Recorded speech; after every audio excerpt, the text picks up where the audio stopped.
느헤미야 8장 1절부터 14절까지 제가 읽습니다.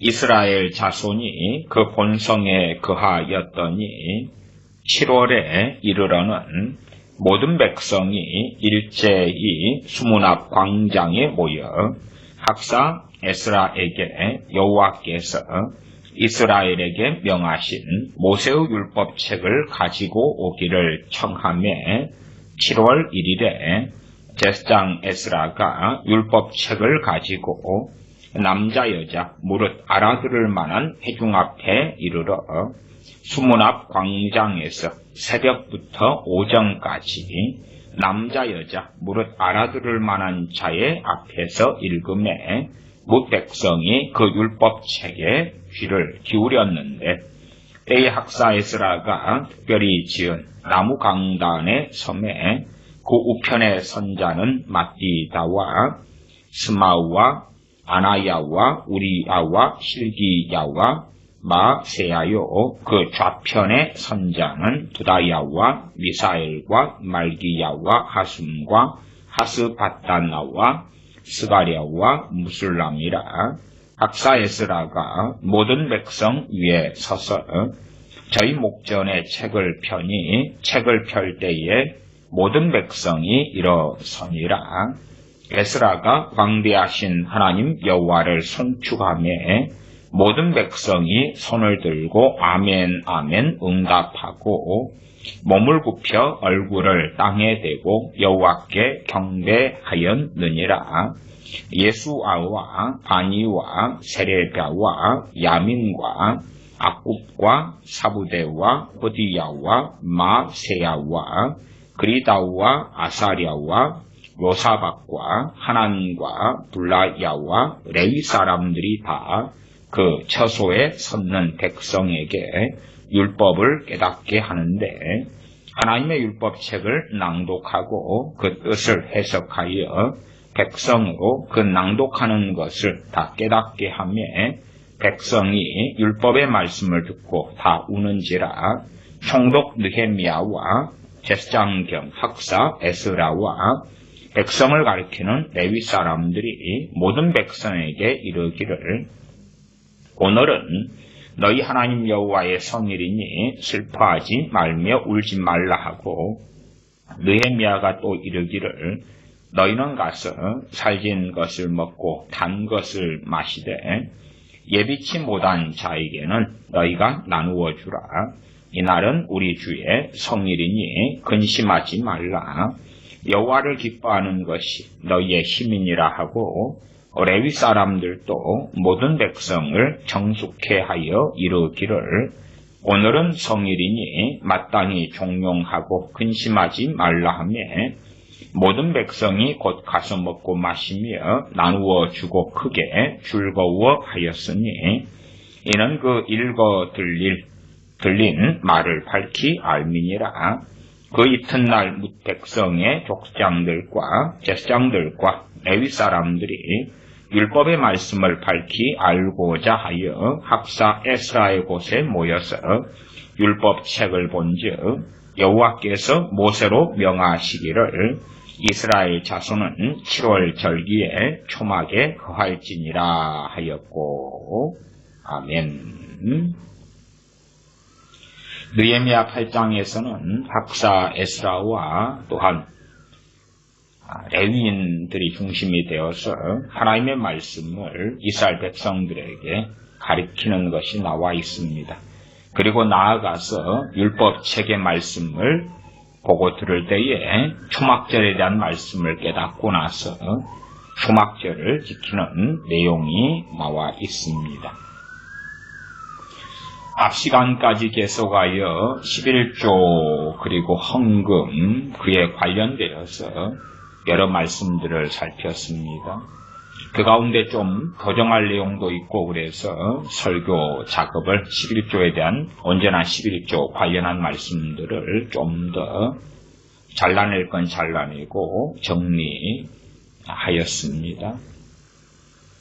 11조에 대한 첫 번째 말씀의 제목을 정한다면 언제나 11조 그 다음에 또 다른 11조 이렇게 되겠지요. 처음 시간에 신명기 12장, 14장, 26장 같은 말씀에서 시작하였었습니다. 11조에 대한 말씀은 사실은 꽤 어렵습니다. 어려워서 그냥 겉으로 이제 지금 시대에는 참 단순하게 우리의 소득도 상당히 명확하고 그래서 11조를 우리가 우리의 소득의 11조를 낸다 그럴 때에 참 간명하고 간단합니다.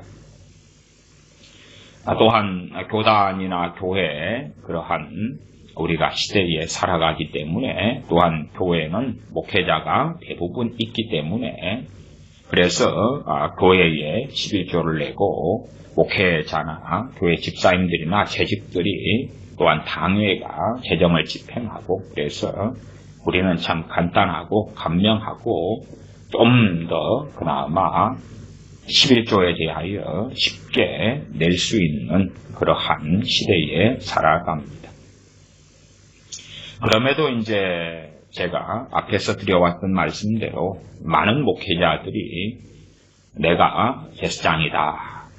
그래서 어떤 독재자처럼 마치 11조가 나아가 첫 열매도 내게 내라. 그리고 첫 열매에 대한 자기의 마음대로 하는 성경 해석을 가지고 그렇게 교인들의 것을 약탈하기도 하고 11조가 교회 재정의 가장 많은 부분을 차지하기 때문에 자신들이 많은 걸 가져가고 그러한 탐욕의 시대에 있는 경우도 의외로 아주 많습니다.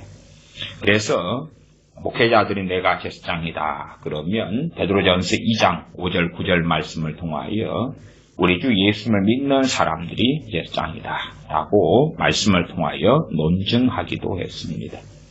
또한 이스라엘 백성들이 가진 11조를 첫째는 레위인들이 받았고 그 다음에 레위인들이 받은 그 11조에서 다시 11조를 내어서 제사장들에게 주었습니다.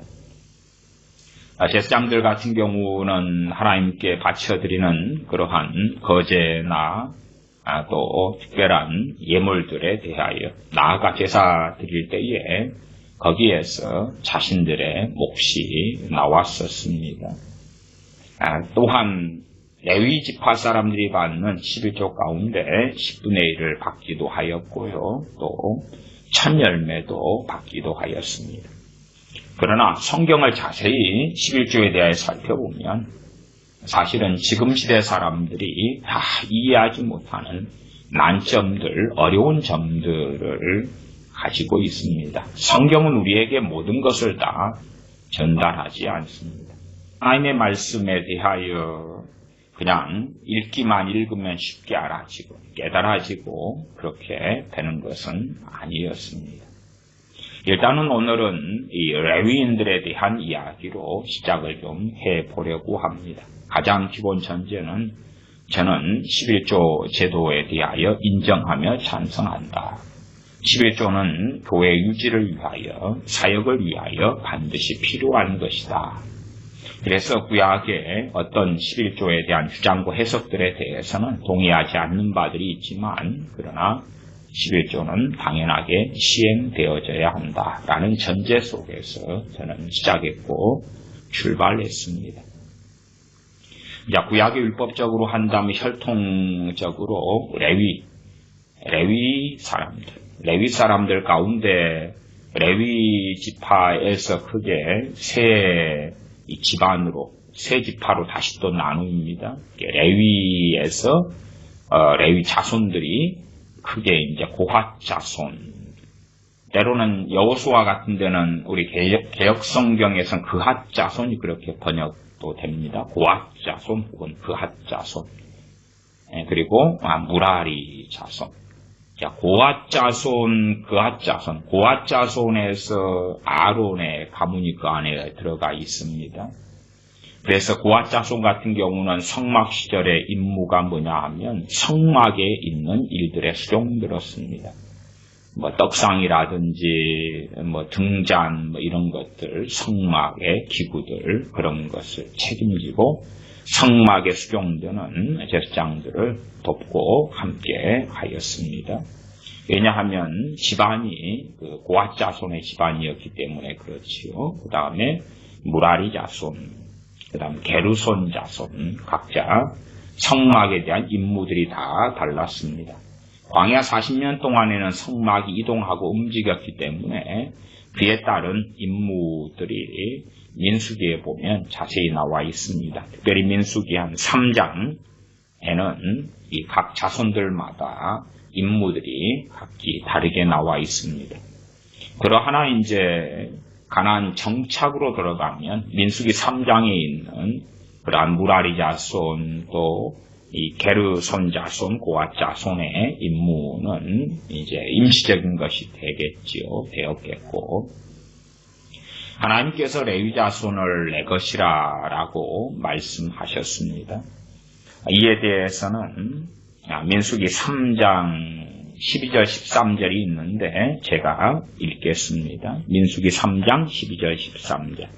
보라 내가 이스라엘 자손 중에서 레위인을 택하여 이스라엘 자손 중 모든 첫 해의 처음 난 자를 대신케 하였은즉 레위인은 내 것이라.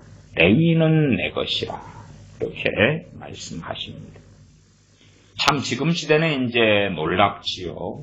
왜? 당시에 레위인은 내 것이라.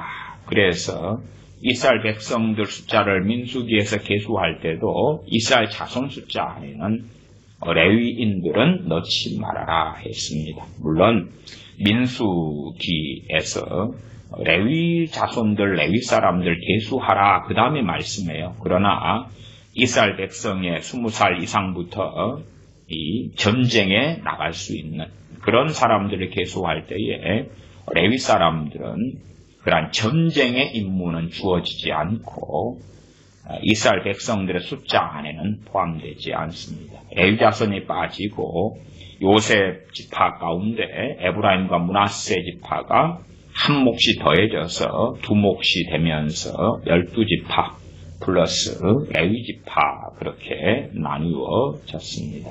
하나님께서 레위 자손을 레위인은 내 것이라 그렇게 말씀하셨죠. 신약시대에 와서는 우리 주 예수 그리스도 때문에 레위인은 내 것이라 그렇게 민수기 3장 12절에 말씀하셨을 때에 우리 믿는 사람들은 다 주님의 것이라 하나님의 것이라 그렇게 되어집니다. 그러면 구약과 신약이 함께 흘러오면서도 전혀 다른 상이점들이 존재한다는 것은 알지요. 우리 주 예수님을 믿는 사람들은 하나님의 것이다. 그런 것입니다. 하나님의 것이다. 그러면 레위인들이 전적으로 너희는 상속을 받지 못하기 때문에 너희의 분깃은 바로 나다. 그럴 때에 우리 크리스천들도 동일하게 그 말씀에 아멘할 수 있다. 저는 그리 믿습니다. 그래서 그 가운데 고린도전서 6장 19절 20절 말씀이 있는데 고린도전서 6장 19절 20절 말씀을 제가 읽어드리면 너희 몸은 너희가 하나님께로부터 받은 바 너희 가운데 계신 성령님의 전인 줄을 알지 못하느냐. 너희는 너희의 것이 아니라 너희는 너희의 것이 아니라.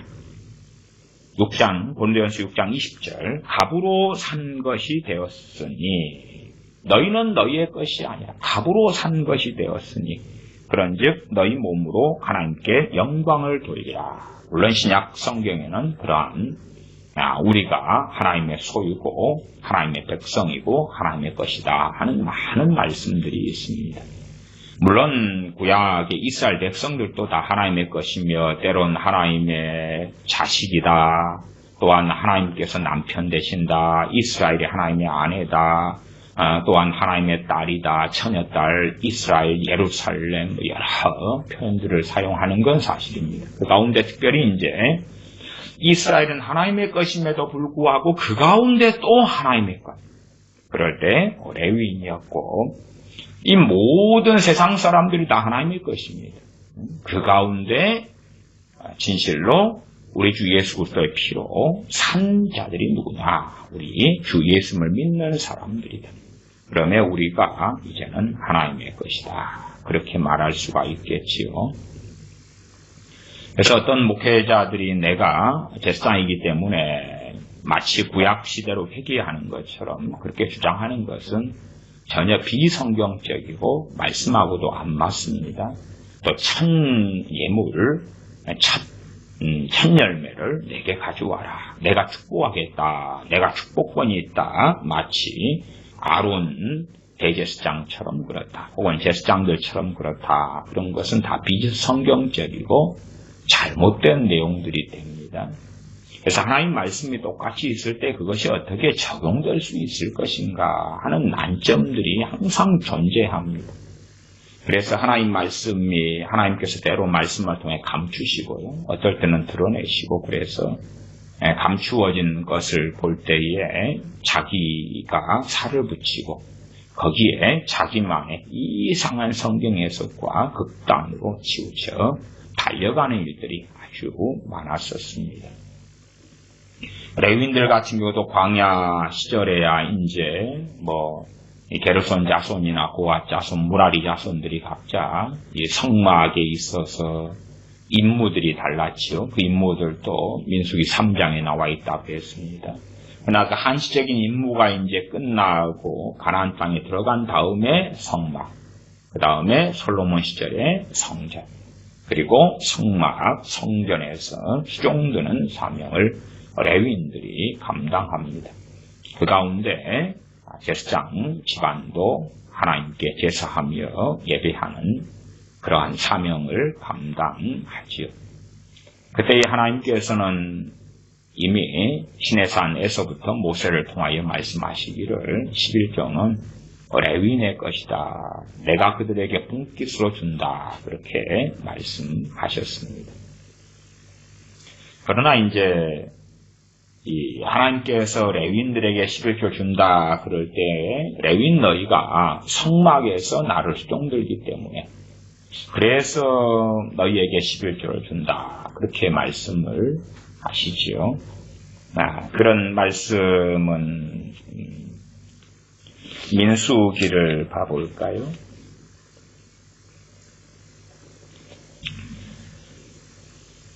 민수기 18장. 요 느헤미야 8장은 조금 이따 돌아오겠습니다. 11조가 나온 말씀들이 민수기 18장, 레위기 27장, 또 느헤미야 10장, 12장, 13장, 신명기 12, 14, 26, 말라기 3장, 역대하 31장, 이런 말씀들 말고는 구약이 얼마 없습니다. 그래서 다시금 본문들을 보겠습니다. 민수기 18장 21절, 민수기 18장 21절부터 좀 보면 내가 이스라엘의 11조를 레위 자손에게 기업으로 다 주어서 그들의 하는 일 곧 회막에서 하는 일을 감나니 11조를 주는 목적이 무엇인가? 회막의 일, 나중에 이제 성전으로 바뀝니다만은 거기에서 하는 일에 대하여 갚는 것이다. 갚는 것이다. 24절로 넘어오면 18장 24절 이스라엘 자손이 여호와께 거제로 드리는 11조를 레위인에게 기업으로 준 거로 내가 그들에 대하여 말하기를 이스라엘 자손 중에 기업이 없을 것이라 하였노라. 땅을 분할하고 나눌 때요. 그럴 때에 이스라엘 이 레위 지파의 땅은 분할 자체가 되지 않습니다. 그게 없습니다. 그게 없고요. 그래서 에브라임 지파, 므낫세 지파, 유다 지파, 갓 지파 등등등이 땅을 분할받을 때에 레위 지파의 몫은 없었습니다. 그러나 그럼에도 불구하고 이제 각 지파들마다 그 안에서 레위 지파의 성들을 떼어줬습니다. 레위 지파에게 성과 그 주변 들판을 떼어줬습니다. 그것도 이미 모세 시대 때에 증거되고 전해진 바가 되어집니다. 총 레위 지파가 받은 성이 48개의 성과 그리고 그 주변 들판까지 받았습니다. 그리고 이제 이 고앗 자손 혹은 그앗 자손 그러는데 고앗 자손 안에 데스장 집안이 들어가 있지요. 그래서 고앗 자손은 크게 두 부류로 나누어집니다. 데스장 집안하고 데스장 집안이 아닌 고앗 자손 혹은 그앗 자손으로 나누어집니다. 그래서 각기 이제 게르손 자손, 그다음에 고앗 자손, 무라리 자손 그럴 때에 이 성들을 도피성이 총 요단 동편에 3개, 서편에 3개, 6개거든요. 그렇기 때문에 게르손 자손도 도피성 2개를 가져가고요. 그 다음에 무라리 자손 도피성 2개 가져가고, 그 다음 데스장 집안이 도피성 하나요. 헤브론 도피성입니다. 그 다음에 이제 고앗 자손의 남은 자손들이 도피성 하나, 그래서 하나, 둘. 그래서 고앗 자손 도피성 2, 무라리 자손 2, 그 다음에 게르손 자손 2, 그렇게 둘이면서 성의 개수는 다소 좀 틀려집니다. 성 개수는 어찌 되냐 그러면 데스장 아론의 자손들이 13성읍을 가집니다. 그리고 남은 그앗 자손, 고앗 자손들이 10성읍 가지고요. 게르손 자손이 도피성 2개 포함해가지고 13성읍, 무라리 자손이 도피성 2개 포함해서 12성읍에서 총 레위 자손들이 48개의 성을 가집니다. 그때는 이제 데스장 집안도 레위 자손 안에 집어넣어서 말합니다. 어떨 때는 레위 자손 이야기할 때 데스장 집안을 제외하고 레위 자손 할 때가 있고 문맥적으로요. 그 다음에 어떨 때는 데스장 집안을 넣어서 그렇게 사용하는데 특별히 여호수아에서 레위 자손 할 때는 데스장 집안을 넣어가지고 그렇게 할 때들이 문맥상 있어 옵니다. 그렇게 해서 이 각 지파들 가운데 이제 땅 분할을 많이 받은 지파들은 그 성읍을 좀 더 내어줍니다. 그래서 각 지파의 그 안에서 레위 자손 지파들이 성읍과 짐승의 풀을 뜯길 수 있는 들판까지 받고요. 데스장 집안들도 특별히 유다 자손, 유다 지파, 베냐민 지파 중심으로 해가지고 13성읍을 받습니다. 그래서 주로 이제 이 예루살렘 중심으로 많이 받았다. 그렇게 데스장 집안의 자손들 같은 경우는 말할 수가 있겠습니다. 각기 어느 지파 가운데서 성읍과 들판을 받았다는 것도 여호수아 21장에 상당히 자세하게 나와 있습니다. 자, 그러면 각 지역에 이제 레위 사람들이 흩어졌습니다. 흩어졌고, 우리가 성막을 생각해 보시지만은 주로 이 레위 자손들 숫자가 30에서 50세가 회막에 수용되는데 그 숫자가 8,000명이 넘습니다. 8,530명이에요. 그러면은 작은 성막에 수종드는데 8,530명이 다 필요합니까? 안 필요합니까? 안 필요하지요. 그래서 반차를 따라서 이제 섬기고요. 안 그러면 그 사람들만 다 모여도 답이 없죠. 답이 없어요. 그리고 시간이 지나면 결혼해서 자식을 낳고 숫자는 더 많아져 가지요. 그러면 이 레위 자손들 입장에서도 좀 복잡하고요. 왜냐하면은 하나님께서 분기시고 성읍을 받고 그것도 들판을 좀 받았지만은 다른 이스라엘 백성들 지파들이 땅 분할 받은 거에 비하면 너무나 약소하고 적은 거다 이렇게 말할 수밖에 없는 정도가 되기 때문에 그렇지요. 그래도 이제 각 성읍들 기준으로 하면 동서남북 사방에 약 2,000규빗 정도 그렇게 들판을 받았다라고 말씀이 기록합니다. 지금으로 한다면 동서남북 사방이 한 900m가 되겠지요. 구약은 한 규빗이 45cm니까요. 그렇게 하지만은 레위파 자손들의 입장에서는 일단은 과거에는 땅이 기준이었기 때문에 이 공산주의도 일어날 때에 먼저 토지부터 빼앗아 가지고 나누자 이렇게 시작하지요. 지금 시대야 이제 땅보다는 사업, 주식, 회사 취직, 자영업 이런 거 중심이고 건물 중심이고 그러니까요. 그러니까 과거 농경사회는 땅이 중심인데 이 땅을 레위파 사람들은 하나님께로부터 받지 못했다. 그리고 이제 최소한 추구하고 짐승을 키울 정도의 그런 풀밭이 있는 들판 정도를 얼마 받았다 하는 것입니다. 그리고 하나님께서는 내가 너희의 기업이다 말씀하셨습니다. 그러나 이스라엘 백성들이 11조를 그 레위인들에게 줄 때에 그들은 생기가 유지되었지요. 또한 우리가 레위인 입장에 생각해 보십시다. 각 지파들마다 이제 레위인들이 성읍들에 흩어져 있어요. 총 제사장 포함해서 48개 성읍에 흩어져 있어요. 그럴 때 이제 우리는 뭐 하고 살지? 11조를 계속 준다고 해보세요. 11조를 주고 막 배는 부르는데 다른 지파 사람들은 광활한 땅이 있어. 농사지을 땅이 있고 포도원을 가꿀 곳이 있고 짐승을 더 많이 키울 저푸른 들판이 있는데 레위 지파 사람들은 그까지는 안 되는 거예요. 그냥 짐승을 좀 키울 정도. 짐승이 있기 때문에 그 정도의 들판. 성읍 기준으로 동서남북 900m까지. 그렇게 제사장 집안이 한 13개 가져가고 나면 남은 레위 지파 사람들 가운데는 35개가 남겠죠. 48개 마이너스 13개니까요. 38개 정도. 그렇게 해서 도피성도 좀 관리하고 하지만, 11조를 잘 이제 이스라엘 백성 준다고 합시다.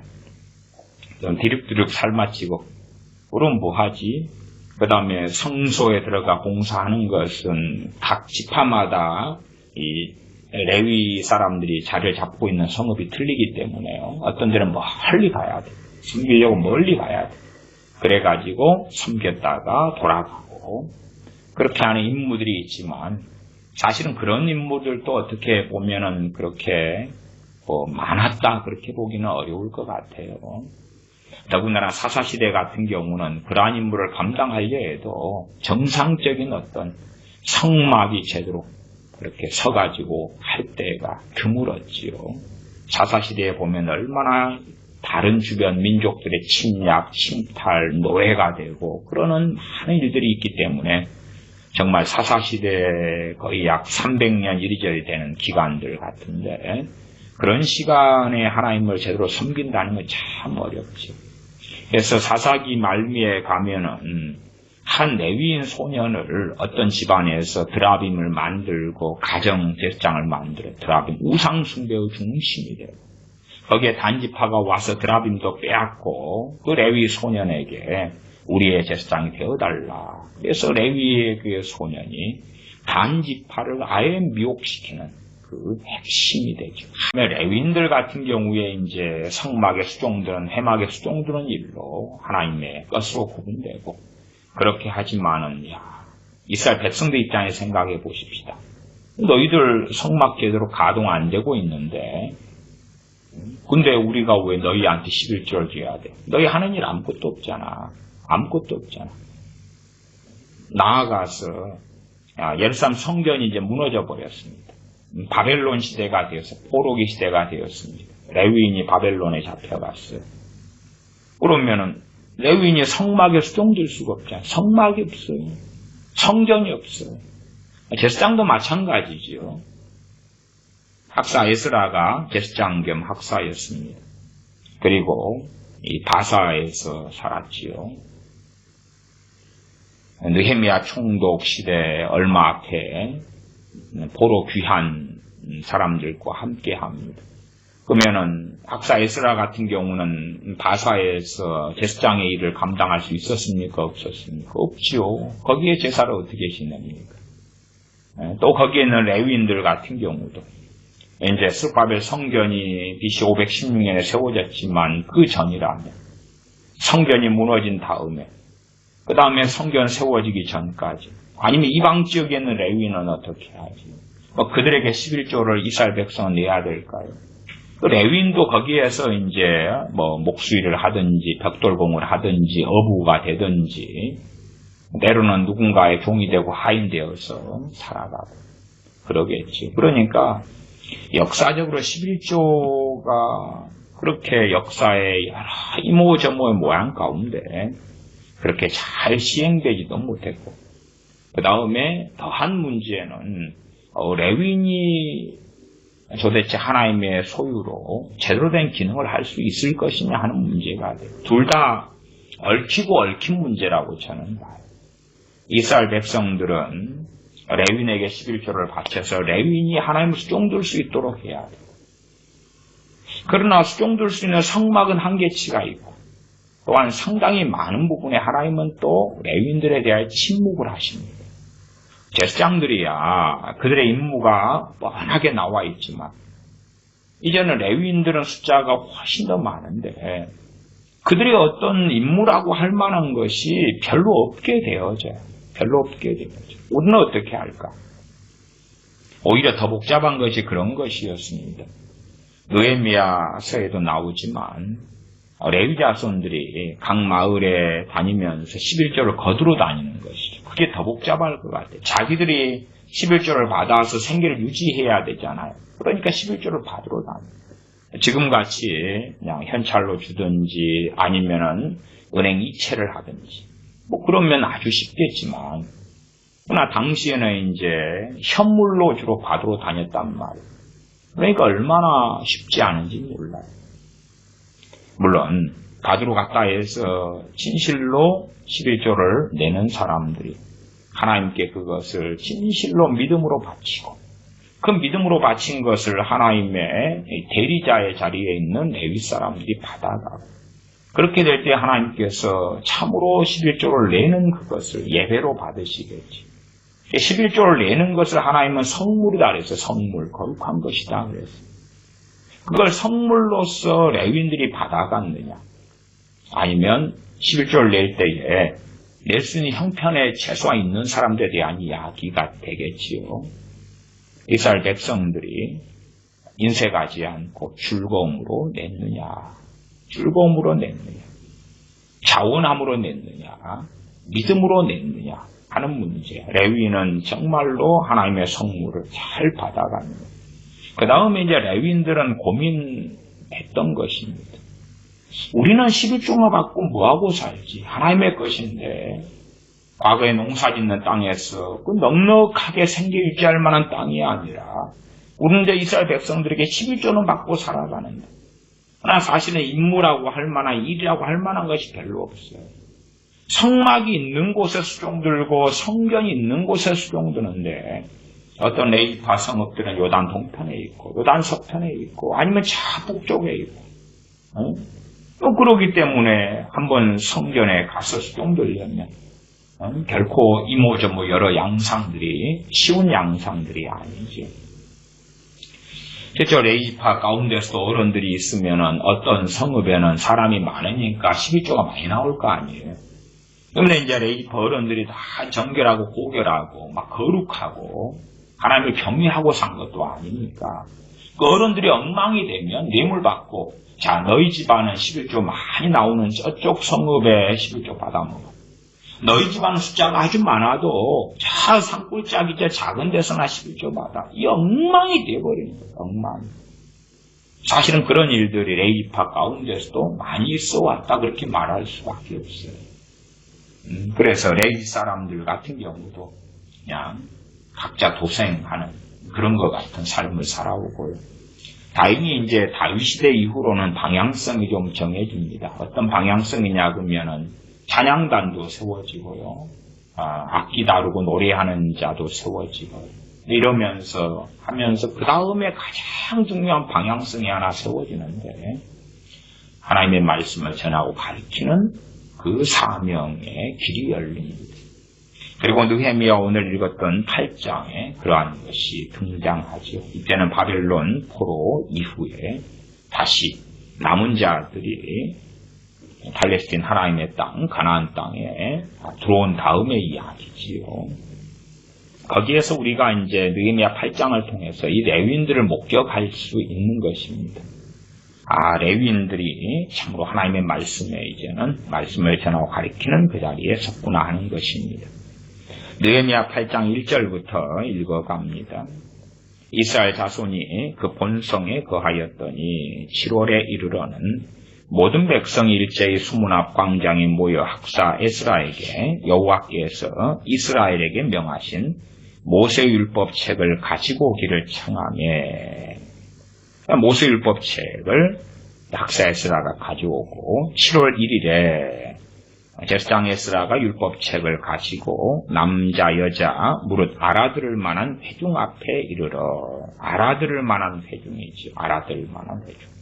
아마 너무 어린 갓난아이들은 제외가 되었겠지요. 수문 앞 광장에서 새벽부터 오전까지 남자 여자 무릇 알아들을 만한 자의 앞에서 읽음에 뭇 백성이 그 율법책에 귀를 기울였는데 때에 학사 에스라가 특별히 지은 나무 강단의 섬에, 이 나무 강단이 지금의 이 강대상의 원조에 속하겠지요. 또 율법책을 놓고 이렇게 읽고 강론했으니까 지금 강단하고 약간 비슷한 모습도 나타났을 것 같습니다. 그 우편의 선자, 그 다음에 좌편의 선자 이름들이 쭉 나오고요. 8장 5절 학사 에스라가 모든 백성 위에 서서 저희 목전에 책을 펴니 책을 펼 때에 모든 백성이 일어서니라. 에스라가 광대하신 하나님 여호와를 송축하며 모든 백성이 손을 들고 아멘 아멘 응답하고 몸을 굽혀 얼굴을 땅에 대고 여호와께 경배하였느니라. 제 개인적인 신앙과 믿음이 좀 작용하겠습니다만은 그럼에도 불구하고 저는 이 많은 믿는 사람들이나 목회자들이 이 아멘을 남발하는 것은 아주 싫어하는 그런 입장입니다. 어떤 부흥사들이나 목회자들이 자기가 설교할 때마다 한 문장 끝나면 아멘 하라 그러고 아멘을 열심히 하라고 하는 그러한 부흥에도 저도 여러 차례 참여했고 그러한 설교들도 신앙성을 하는 가운데 많이 들었습니다. 어떤 교회에서는 목회자가 설교할 때마다 아멘을 강요하는 것입니다. 여호와 이름을 망령되이 일컫는 것이거든요. 이 아멘이라는 게 아무 때나 절대 하는 것이 아니에요. 그래서 참 완악한 사람. 제가 아침에 늦잠을 잤단 말입니다. 그러니까 아멘, 아멘. 제가 오늘 아침에 부부싸움을 했는데요. 아멘, 아멘. 주님에 대하여 아멘이시오 이야기하지. 아멘은 그렇게 쓰는 것이 아닙니다. 그렇게 쓰는 것이 아닙니다. 8장 6절에 에스라가 광대하신 하나님 여호와를 송축하며 모든 백성의 손을 들고 아멘 아멘 응답하고 이럴 때 쓰는 것입니다. 이럴 때 쓰는 것. 그냥 자기만의 어떤 목회자 강단에서 썰을 푸는데 거기 아멘 아멘 참 그 아멘병에 걸린 사람들. 그래서 아멘 하라고 설교하는 부흥사들도 있어요. 집회 다니면서 아멘 설교를 하고 다니는 것이. 성경에 아멘에 대해서 나온 구절이 몇 구절이 있거든요. 그런 구절들을 가지고서 이제 아멘 하면 복이 임한다고 기복주의를 가리키는 사람들도 있습니다. 그렇게 쓰는 거 아닙니다. 에스라가 광대하신 하나님 여호와를 송축하며 모든 백성의 손을 들고 아멘 아멘 응답하고 몸을 굽혀 얼굴을 땅에 대고 여호와께 경배하였느니라. 이렇게 하나님의 백성들이 했다. 또한 마땅히 우리도 그렇게. 그러나 몸을 굽혀 얼굴을 땅에 대고 여호와께 경배할 때에 반드시 뭐가 필요합니까? 믿음이 필요하죠. 믿음이 필요하죠. 하나님께서 영이시고 눈에 보이지 아니하시잖아요. 영이신 하나님께 영과 진리로 신령과 진정으로 예배하고 또한 그렇게 믿음으로 하나님 앞에 경외함으로 경배해야 하는 것입니다.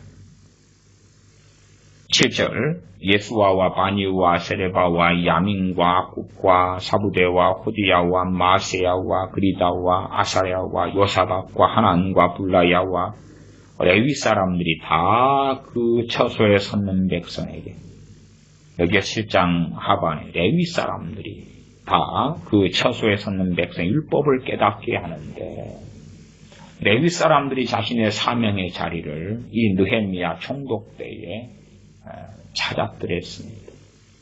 하나님 말씀을 증거하는 것, 율법을 깨닫게 하는 것, 하나님의 율법책을 낭독하고 그 뜻을 해석하여 백성으로 그 낭독하는 것을 다 깨닫게 하며 당시에는 음향설비라는 게 없기 때문에요. 그래서 한 모임들 이렇게 했을 때에 한 명의 레위인 한 명의 말씀을 증거하는 사람이 서서 그 소그룹 단위 같이 말씀을 전할 수밖에 없었습니다. 어떨 때 전체 말씀을 하지만 학사 에스라가 목청이 아무리 크다 할지라도 거기 있는 사람들에게 다 전달이 되지 않거든요. 그래서 정확하게 어떤 모습으로 다 이렇게 했는지는 잘 모릅니다. 어떤 식으로 사람을 나누었는지도 몰라요. 그러나 이렇게 이 이름 나온 사람들과 레위 사람들이 다 그 처소에 섰는 백성에게 율법을 깨닫게 하는데 하나님의 율법책을 낭독하고 그 뜻을 해석하여 백성으로 그 낭독하는 것을 다 깨닫게 하며 그렇게 했다 그럽니다. 백성 율법의 말씀을 듣고 다 우는지라. 총독 느헤미야와 제사장 겸 학사 에스라와 백성을 가리키는 레위 사람들이 함께 하지요. 총독 느헤미야, 제사장 겸 학사 에스라, 백성을 가리키는 레위 사람들이 말씀을 가리키는 그 일에 선봉장에 섰다 그 말. 우리가 하나님께서 레위는 다 내 것이라 했을 때에 하나님 말씀을 전하는 사명으로 돌아서는 데까지는 정말 오랜 시간이 걸렸습니다. 단지 그냥 레위 사람들이 이스라엘 백성들에게 11조는 우리 것이야 내놔 그래도 육적으로 변하는 것이지. 하나님 말씀을 가리키는 사명을 잘 감당할 때 여기에서 은혜 받은 사람들이 자원하여 자발적으로 11조를 내겠지요. 그래야지만이 이 하나님 말씀을 바르게 전하고 가리키는 레위 사람들이 생계 때문에 말씀을 전하고 가리키는 이 사명의 길에서 떠나버리지 아니할 테니까 그렇지. 마찬가지로 바벨론 포로 때나 페르시아에서 남아서 이스라엘 백성 유대인들이 있었을 때에도 마찬가지로 그들에게 이제는 성견도 없고 남의 땅의 노예로 종으로 끌려와서 오랜 시간이 흘렀는데 누가 말씀을 가르쳐야 됩니까? 참으로 포로로 끌려갔을 때 레위 사람들이 그 안에 있었고 제사장들이 그 안에 있었습니다. 참으로 하나님을 경외했던 사람들이라면 제사장이든 레위 사람들은 말씀을 보존했어야 되는 거예요. 보존했어야 돼요. 그리고 말씀을 증거하였어야 했던 것입니다. 물론 그러한 말씀을 바르게 증거한 레위인들이 얼마나 있었는가, 제사장들이 얼마나 있었는가 하는 것은 성경에서 그렇게 밝히고 있지는 않습니다. 그러나 그 가운데 제사장 겸 학사 에스라가 등장하고 그리고 여기에 레위 사람들이 등장합니다. 학사 에스라와 느헤미야와 백성을 가리키는 9절 중간에 레위 사람들이 모든 백성에게 이르기를 오늘은 너희 하나님 여호와의 성일이니 슬퍼하지 말며 울지 말라. 슬퍼하지 말며 울지 말라. 10절 느헤미야가 또 이르기를 너희는 가서 살찐 것을 먹고 단 것을 마시되 예비치 못한 자에게는 너희가 나누어 주라. 이날은 우리 주의 성일이니 근심하지 말라. 여호와를 기뻐하는 것이 너희의 힘이니라. 레위 사람들도 모든 백성을 청숙케 하여 이르기를 오늘은 성일이니 마땅히 종용하고 근심하지 말라 하며 느헤미야 총독 학사 에스라 그 다음에 레위 사람들이 중심이 되지. 레위 사람들이 중심이 돼요. 그렇게 하나님의 말씀을 증거합니다.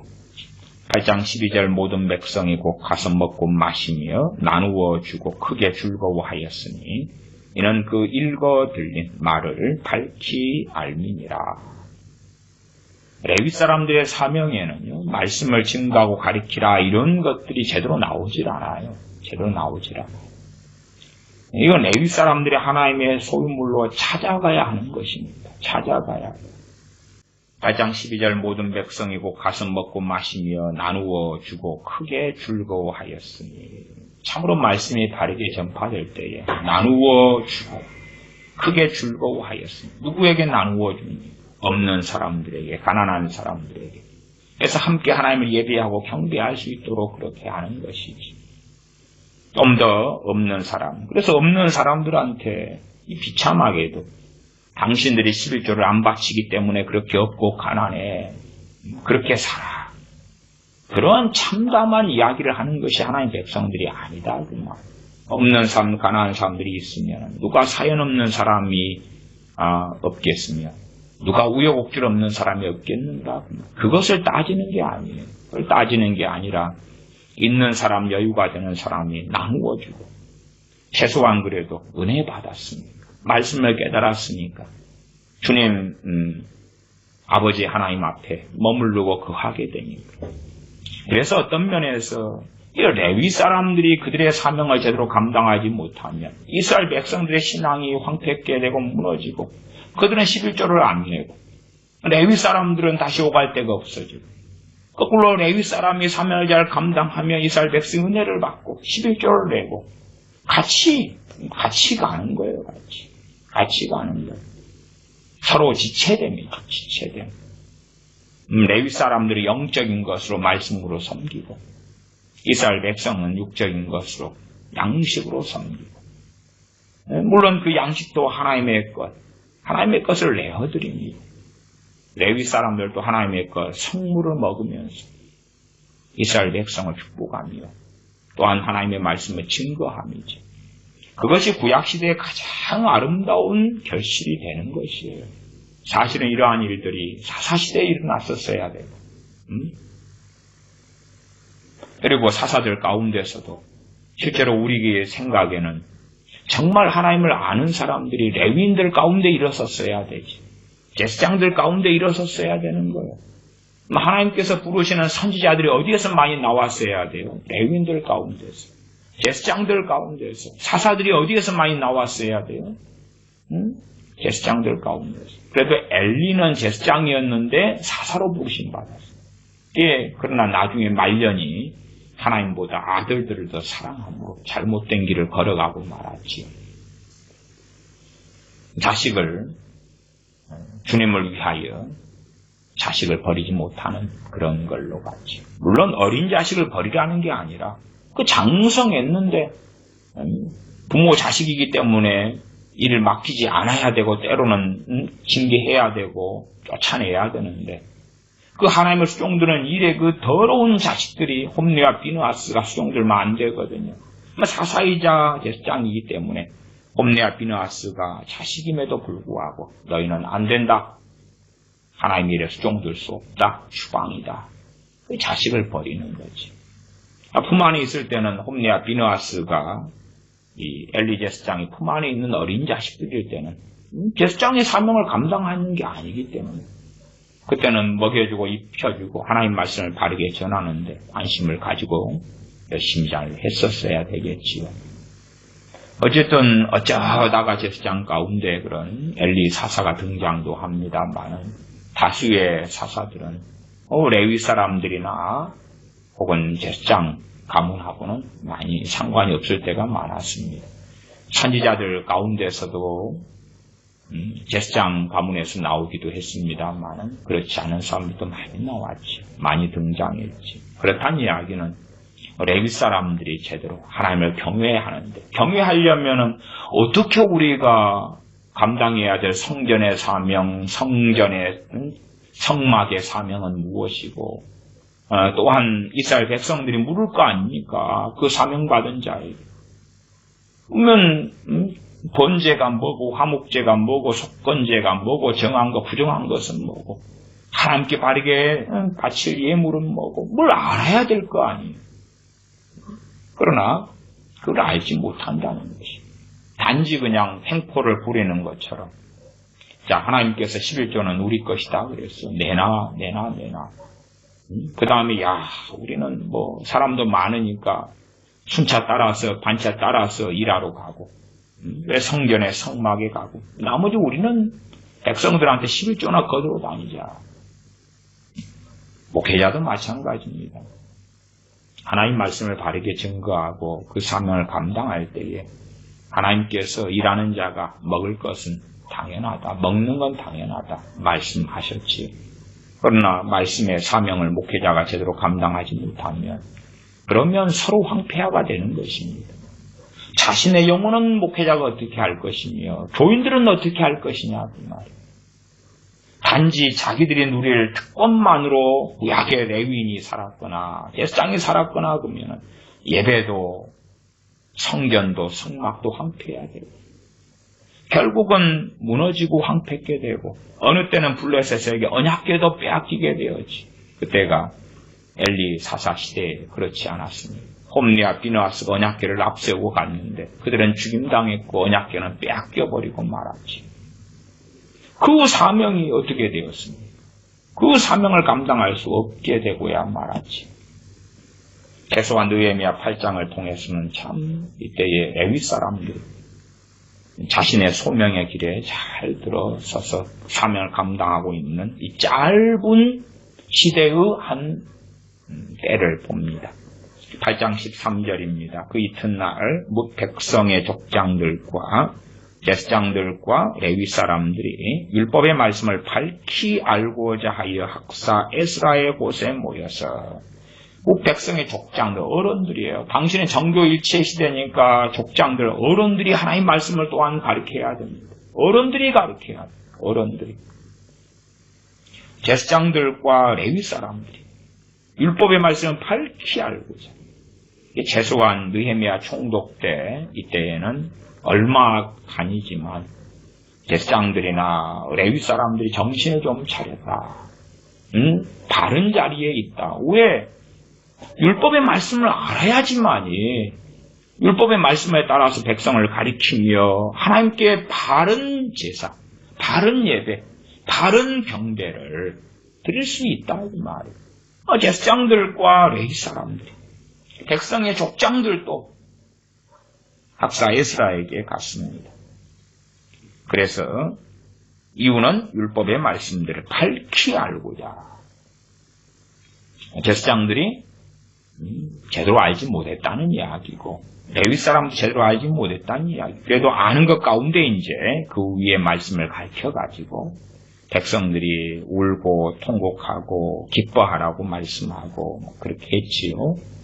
8장 14절 율법책을 본즉 여호와께서 모세로 명하시기를 이스라엘 자손은 7월 절기의 초막에 거할지니라. 7월 절기, 7월에 초막절을 지내야 하는구나.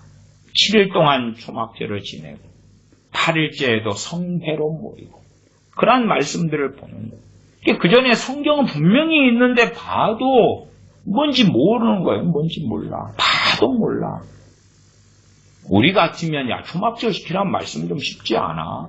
그게 뭐가 어려운데. 그런데 봐도 모르는 시대에 살았다고 말이에요. 15절로 가면 또 일러스되 모든 성읍과 예루살렘에 공포하여 이르기를 너희는 산에 가서 감람나무 가지와 들감람나무 가지와 화석류 나무 가지와 종려나무 가지와 기타 무성한 나무 가지를 취하여 기록한 바를 따라 초막을 지으라 하라 하였느니라. 백성이 이에 나가서 나무 가지를 취하여 혹은 지붕 위에 혹은 뜰 안에 혹은 하나님의 전뜰에 혹은 수문 광장에 혹은 에브라임 문 광장에 초막을 짓되 사로잡혔다가 돌아온 회 무리가 다 초막을 짓고 그 안에 거하니 눈의 아들 여호수아 때로부터 그날까지 이스라엘 자손이 이같이 행함이 없었으므로 초막절을 지내는 것이 언제부터요? 여호수아 때로부터. 유감스럽게 사무엘 선지자 때도 아니에요. 엘리 사사 때도 아니었고 다윗 왕 때도 아니에요. 여호수아 때로부터 그날까지. 여호수아 때로부터. 그 연도가 어찌 된지 압니까?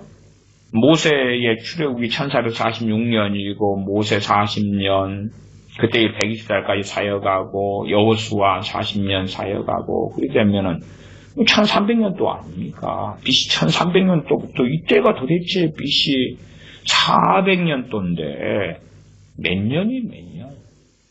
900년 이리저리 안 됩니까? 그런 세월 동안에 제대로 된 초막절을 지내지 못했다니. 18절 에스라는 첫날부터 끝날까지 날마다 하나님의 율법책을 낭독하고 무리가 7일 동안 절기를 지키고 제8일의 규례를 따라 성회를 열었느니라. 7일 동안 절기 지키고 말씀에 따라 8일째는 성회를 열고. 레위기 마지막 27장으로 가겠습니다. 레위기 27장입니다. 레위기 27장. 레위기 27장이 혹시 오해하실까봐 말씀 하나를 바로잡겠습니다. 레위기 27장 30절부터 33절입니다. 레위기 27장 마지막 장입니다. 마지막 장 27장 30절부터 33절입니다. 제가 레위기 27장 30절부터 읽습니다. 땅의 10분 1, 땅의 곡식이나 나무의 과실이나 그 10분 1은 여호와의 것이니 여호와께 성물이라. 지금 시대의 구약의 11조와 지금 11조는 다릅니다. 아주 근원적인 다른 점이 있습니다. 구약의 11조는 그 10분의 1은 성물이고 여호와의 것이다 그랬지. 그럼 10분의 9는 자신들의 것이라고 주장할 수 있었겠지. 지금 시대의 다른 점은 무엇이에요? 우리 자신이 주님의 것이고 하나님의 것입니다. 그러면 우리는 10분의 10이 다 하나님의 것이에요. 11조만 딱 내고 10분의 9는 내 것이다. 혹여 구약도 사실은 그렇게 주장하기 어렵습니다만은 구약은 어떻게 그렇게 할 수 있다고 가정할지라도 지금은 안 그렇습니다. 10분의 10이 다 하나님 것이에요. 야, 11조만 냈으면 나머지는 다 내 것이야 라고 말할 수가 없어요. 말할 수 없어요. 우리의 모든 것이 주님의 것입니다. 그리고 구약에는 이제 레위기 27장 30절에 그 10분의 1은 여호와의 것인 여호와께 성물이라. 그럼 10분의 9는 여호와의 이제 성물이 아니란 말이 최소한 10분의 1은 성물이고 거룩한 것이고 거룩한 것을 자기들이 먹어버리고 도둑질하면 안 되는 거지요. 신약에 와서는 당연하게 11조를 낼 때 그것도 성물로 우리 믿음 가운데 내어드려야 돼요. 그러나 나머지 10분의 9도 하나님의 것이다. 나머지 10분의 9도 그렇다. 그러니까 신약에 와서 우리가 11조를 드릴 때는 우리의 전부가 하나님의 것이라는 것의 대표성으로 내는 것이라고 이해를 하시면 좋아요. 우리가 가진 것이 전부 다 하나님의 것입니다라고 시인하고 인정하는 신앙과 믿음 가운데 낸다 그러면 구약에는 10분의 1이 하나님께서 내 것이라고, 이건 성물이라고 그렇게 선언을 하셨던 것입니다. 그래서 지금 시대에도 저희는 11조를 내고 저는 당연히 그에 동의합니다. 그러나 신약에 와서는 확연히 다른 점은 어떤 농경 시대다, 산업화 시대다 이런 차이 속에서 다른 점보다 더 우리 믿는 사람을 하나님께서 주님의 피로 사서 하나님의 소유로 삼으셨기 때문에 소유된 백성이 되었기 때문에 우리가 소유되었을진데 우리에게 포함된 모든 것도 하나님의 소유가 되었다. 그러면 지금의 11조는 신앙 고백이다.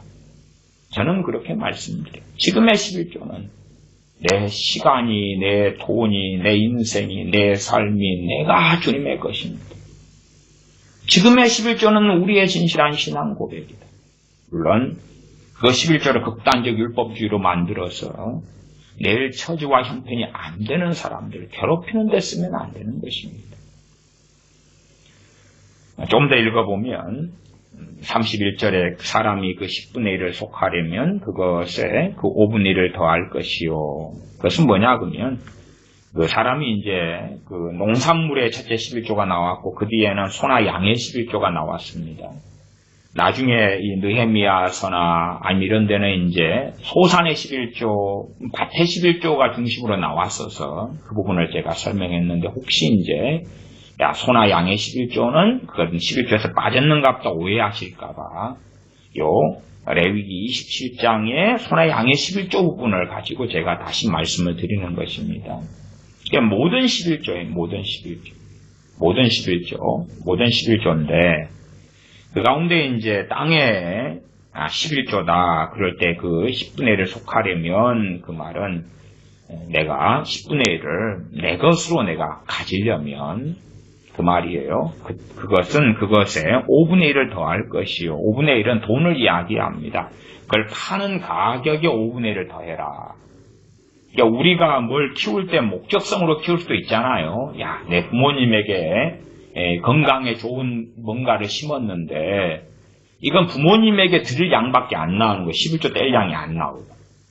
그런 게 되면은 그것을 부모님께 다 드리고 그 다음에 이제 그 10분의 1에 대한 가격에 플러스 5분의 1 가격을 플러스 해가지고 11조로 이제 바친다 그런 말이에요. 때로는 이제 여러 가지 사정과 상황이 존재할 거 아닙니까? 더군다나 무화과 같은 경우는 뭐 말려서 11조를 낼 것이냐, 무화과는 빨리 상하거든요.